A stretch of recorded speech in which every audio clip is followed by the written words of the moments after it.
All right, thanks very much, Valen. Let's get into our headline bulletin now at 6:30. Former President Jacob Zuma has compared his 15-month jail term to a death sentence. He held a media briefing from his home at Nkandla in northern KwaZulu-Natal yesterday.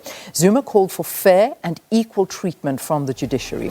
This after a weekend in which thousands of pro-Zuma protesters defied lockdown regulations and gathered outside his home in protest against the sentence. Last week, the Constitutional Court sentenced Zuma for contempt of court.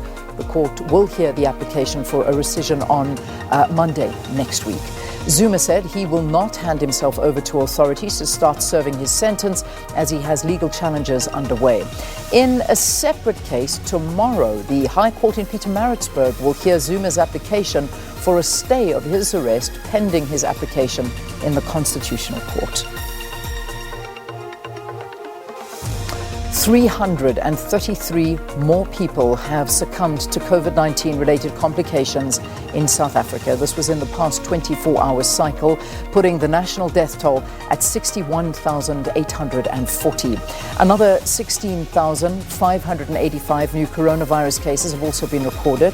The National Institute for Communicable Diseases says the test positivity rate has now topped 30%. Active cases around the country stand at just under 193,000.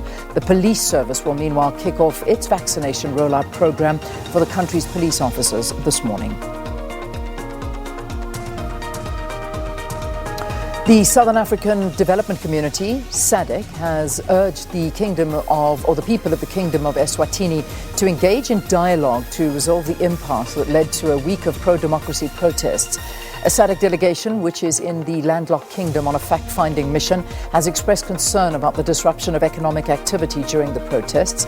SADC has called on all individuals, groups and organizations that have grievances to desist from acts of violence. It also urged security forces to exercise restraint in their response to restore order. Right, that's the end of our headline bulletin. Details of those stories and more coming up at 7 o'clock.